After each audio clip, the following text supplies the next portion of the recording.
there should be no irreversible sex changes for kids, period. That is our policy. And I support that policy. I support that policy. I don't think when you're not old enough to get a tattoo, to go into a liquor store, to have a drink, to join the military, to vote, that you are equipped to make the decision to irreversibly change your body. And I think it's wrong, it shouldn't be happening, and it shouldn't be allowed, period. We also think that biological men have no place in female bathrooms, change rooms, sport, period.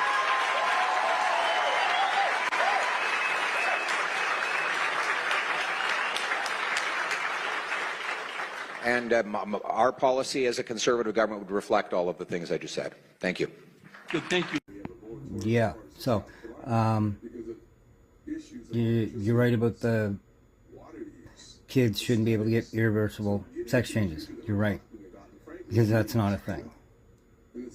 All right, go everyone. PP here in the Conservatives. Nobody's trying to give kids sex changes, man. Nobody. It's not a thing. You have to be 18 or 19 years old in Canada to get gender-affirming care. Or sex change, rather, not gender-affirming care. Gender-affirming care can be a wide variety of things. But your supporters don't know that, do they, PP? They think gender-affirming care is chopping a 10-year-old's whatever off and replacing it with whatever, when it's not.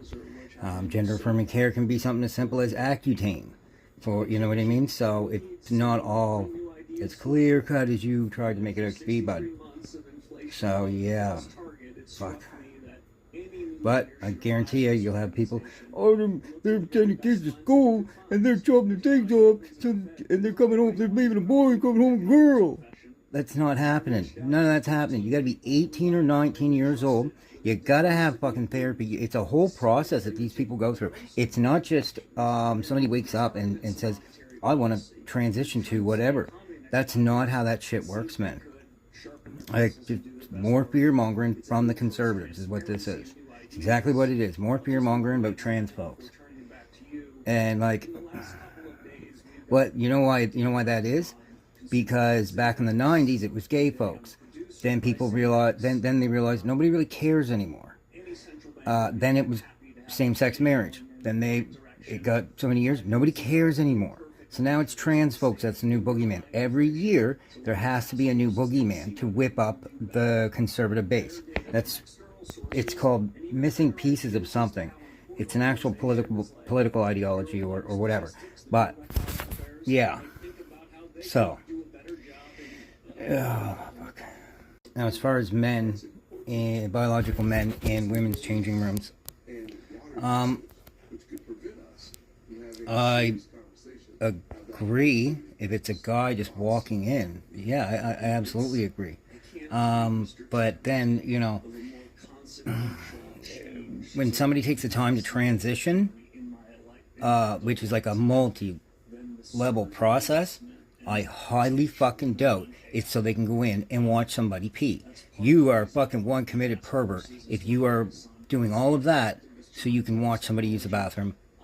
That's a mental issue at that point. But there's nobody that transitions that does that. That's not why they transition.